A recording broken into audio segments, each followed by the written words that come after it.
Mr. Galloway, we'll start with you with the next question. With the region's resurgent real estate market, many homeowners will experience a jump in their property values.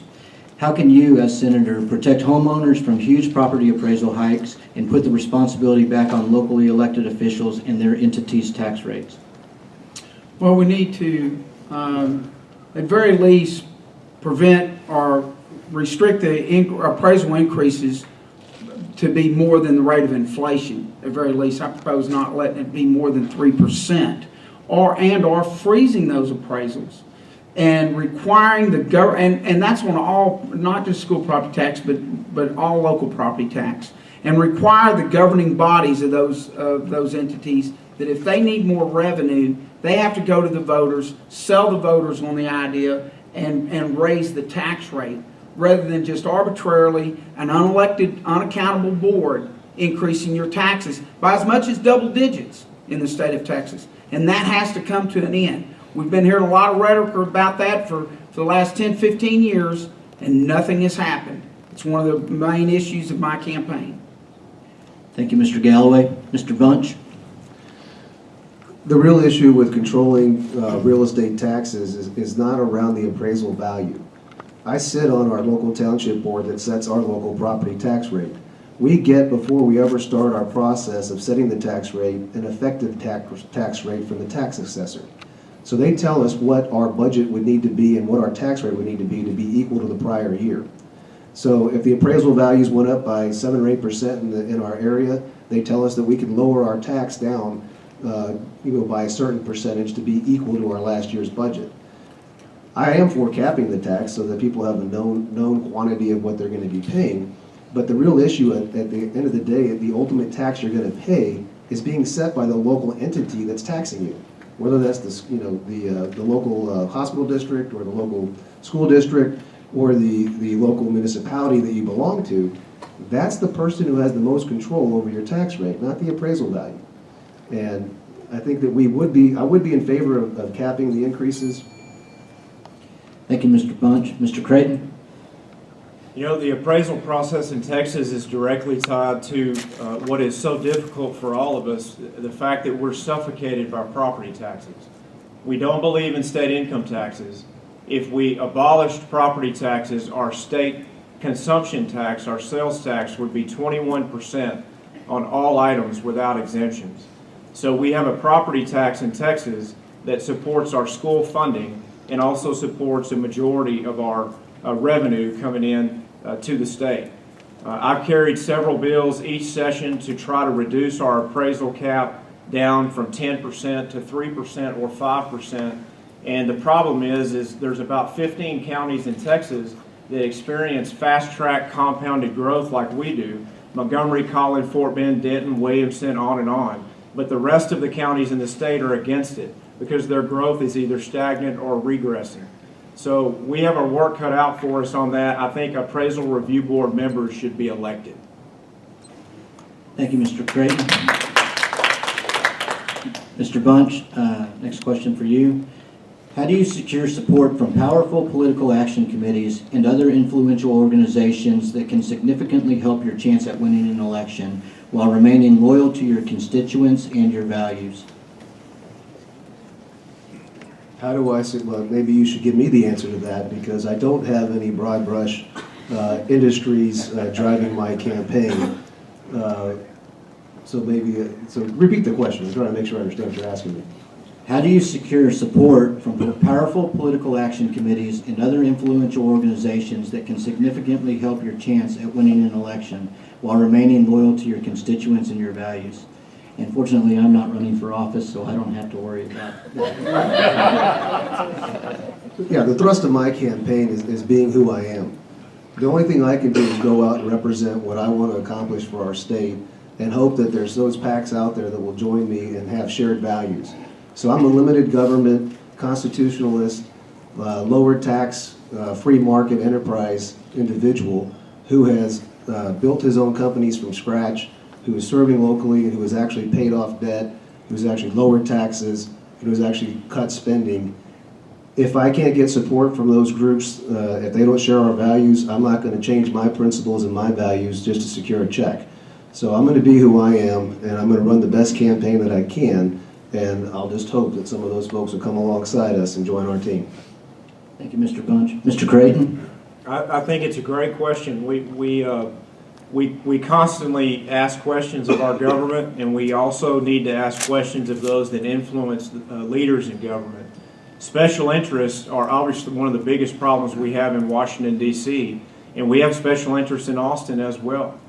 Having the support of certain PACs or interest groups that represent real estate or represent insurance or represent the oil and gas industry or represent other sectors of our economy is important, because that support shows from a broad-based consensus who can get problems solved and who can deliver results. We have to make sure that who we hire for this Senate seat is someone that has a broad-based consensus support, and make sure that that person is proven and effective to accomplish goals, like blocking Medicaid expansion, like passing significant reforms for tort reform that affect all of our businesses, like standing up for states' rights and passing the state sovereignty resolution and standing up for Texas. Thank you, Mr. Creighton. Mr. Galloway? Well, I've never been a darling of the lobby or the media, no offense, I've been outspent in every race I've ever run. When I defeated the most powerful, arguably the most powerful Democrat in the state of Texas in a 60% Democratic district, I did it being outspent, 40 to 1 or something. I spent about 50,000, and he must have spent 800,000.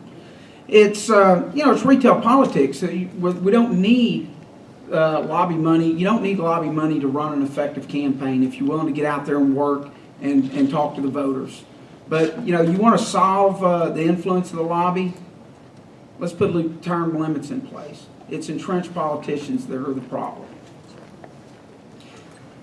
Thank you, Mr. Galloway. Now it's time for closing statements. Mr. Creighton, we'll start with you. You have 1 minute for closing. What we have before us is a choice to be effective in Austin, to make sure that Montgomery County and Southeast Texas is heard loud and proud, and to make sure that when you hire for a job, you're hiring based on experience and what's proven. We have time and time again put people in office that have put on their brochure or their campaign push card a list of promises, but rarely can you look back over 7 years and count those promises from that day and say this person has delivered. Learning how to navigate the rules and the parliamentary procedures to push back on the liberals and the trial lawyers, to make sure that Texas is known across the country as a job creation engine, and making sure that we have right here in Montgomery County the voice that can step into that seat immediately and deliver for you. The strongest natural resource we have in Montgomery County is you, our people. But send someone to Austin that you have had there in place that is proven, that's effective, and we will deliver these results together. Thank you, Mr. Creighton. Mr. Galloway?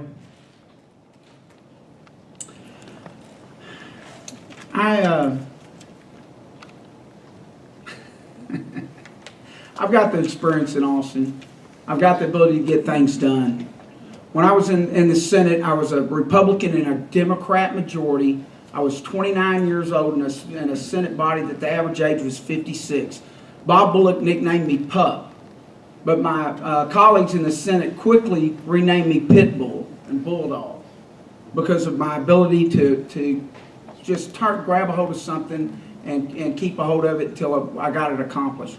If you look at my record and what I accomplished, and fast forward 20 years later, give me 20 years of wisdom and a Republican majority, and ask yourself, what can Michael Galloway do for you then? Thank you, Mr. Galloway. Mr. Bunch? Sure. I'm a Coast Guard veteran. I'm a businessman who took $10,000 and built a national organization to a near billion-dollar organization. I'm a local public servant who has actually lowered property taxes, who has actually paid off public debt, and who has actually cut expenses. And we have also set up a sinking fund to pay off our next callable debt. I don't require interim training or a tutorial on how to be effective immediately. And experience that we need in government comes from outside of government. It comes from the business operators, the military veterans, the family people who are raising kids in our public school systems. It's that experience in the real world that makes us qualified to serve and represent you. I think you would rather have people that have gone through some of the experiences and are living underneath the same burdens that you have up there making decisions and understanding how those decisions impact you. I will put the lens of our future in every decision I make to make sure we create an environment where our kids have a future. Thank you.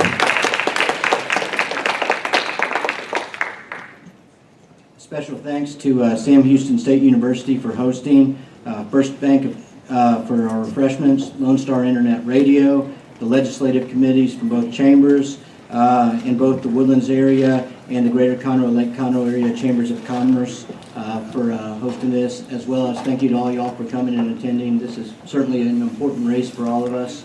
And once again, let's give the candidates one more round of applause.